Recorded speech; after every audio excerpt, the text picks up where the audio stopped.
Hi guys, എല്ലാവർക്കും സുഖമല്ലേ?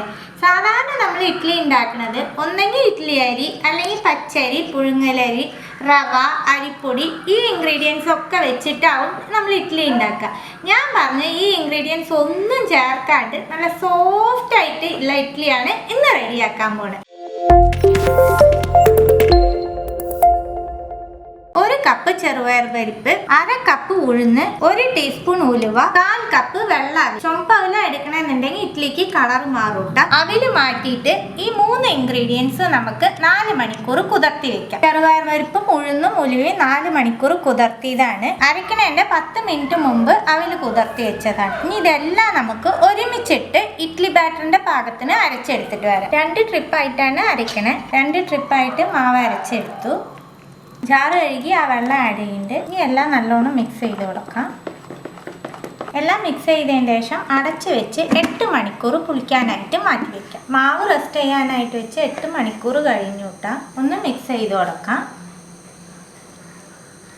എല്ലാം മിക്സ് ചെയ്ത് കൊടുത്ത് ഇതിന്ന് കുറച്ച് മാവ് മാറ്റിയതിന് ശേഷമാണ് കേട്ടോ ഞാൻ ഉപ്പിടുന്നത്. നിങ്ങൾ മാവ് മാറ്റി വെക്കുമ്പോൾ ഉപ്പിട്ട് മാറ്റി വെക്കേണ്ട. ഉണ്ടാക്കണ ആ സമയത്ത് മാത്രം ഉപ്പിട്ടാൽ മതി. മാവ് മാറ്റിയതിന് ശേഷം ഉപ്പിട്ട് കൊടുക്കുന്നുണ്ട്. മിക്സ് ചെയ്ത് ഇത് മാറ്റി വെച്ചിട്ട് നമുക്ക് ചട്നി അരയ്ക്കാം. അതിന് ശേഷം ഇഡ്ഡലി റെഡിയാക്കാം. പാനിലേക്ക് 1 ടീസ്പൂൺ ഓയിൽ ചേർക്കുന്നുണ്ട്.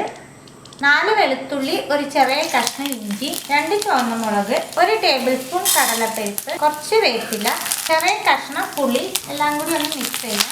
2 തക്കാളി ഒന്ന് സോഫ്റ്റ് ആക്കി എടുക്കാം. 1/2 ടീസ്പൂൺ മുളക് പൊടി ചേർക്കുന്നുണ്ട്. തക്കാളി നല്ലോണം സോഫ്റ്റ് ആയതിന് ശേഷമാണ് കേട്ടോ ചേർക്കണേ.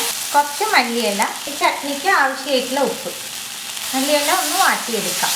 മല്ലിയില ഒന്ന് വാടിയതിന് ശേഷം ഫ്ലെയിം ഓഫ് ആക്കിയിട്ട് ഇതിലേക്ക് 2 ടേബിൾ സ്പൂൺ പൊട്ടുകടല ചേർക്കുന്നുണ്ട്. ഈ ചട്നിക്ക് സവോളയോ ഉള്ളിയോ നാളികേരോ ഒന്നും വേണ്ട കേട്ടോ. ഇനി തണുത്തതിന് ശേഷം നമുക്ക് അരച്ചെടുത്തിട്ട് വരാം. 1 ടീസ്പൂൺ വെളിച്ചെണ്ണ ചേർക്കുന്നുണ്ട്. 1/2 ടീസ്പൂൺ കടുക് പൊട്ടിയതും കുറച്ച് വേപ്പിലയും 2 ചുവന്നമുളകും ചേർക്കുന്നുണ്ട്. ഇത് നമുക്ക് ചട്നിയിലേക്ക് ചേർത്ത് കൊടുക്കാം. എല്ലാം മിക്സ് ചെയ്ത് കൊടുക്കാം. അടിപൊളി ചട്നിയാണ് കേട്ടോ. നാളികേരോ ഉള്ളിയോ സവാളയോ ഒന്നും ചേർക്കാണ്ട് നല്ല ടേസ്റ്റിൽ റെഡിയാക്കാൻ പറ്റും. എല്ലാവരും ഇതുപോലെ ചട്നി റെഡിയാക്കി നോക്കണേ. ഇഡ്ഡലി 10 മിനിറ്റ് ആവി കയറ്റി എടുക്കാം കേട്ടോ. തട്ട് വയ്ക്കുമ്പോൾ വെള്ളം നല്ലോണം തിളച്ചിട്ടുണ്ടാവണേ. ഇഡ്ഡലി ഇപ്പോൾ റെഡി ആയിട്ടുണ്ടാവും കേട്ടോ. തുറക്കാം നമുക്ക്.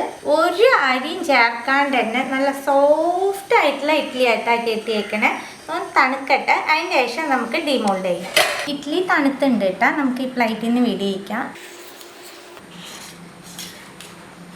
ഇനി ഇഡ്ഡലി തയ്യാറാക്കുമ്പോൾ എല്ലാവരും ഈ രീതിയിലൊന്ന് തയ്യാറാക്കി നോക്കട്ടോ. ഒരു അരിയും ഒരു പൊടിയും ഒന്നും ഇല്ലാണ്ട് നല്ല കിഡിലൻ ഇഡ്ഡലി നമുക്ക് ഉണ്ടാക്കാൻ പറ്റും. തീർച്ചയായിട്ടും എല്ലാവരും ട്രൈ ചെയ്ത് നിങ്ങളുടെ ഫീഡ്ബാക്കൊക്കെ അറിയിക്കുക. പുതിയൊരു റെസിപ്പി ആയിട്ട് അടുത്ത വീഡിയോയിലാണ്. See you. Bye.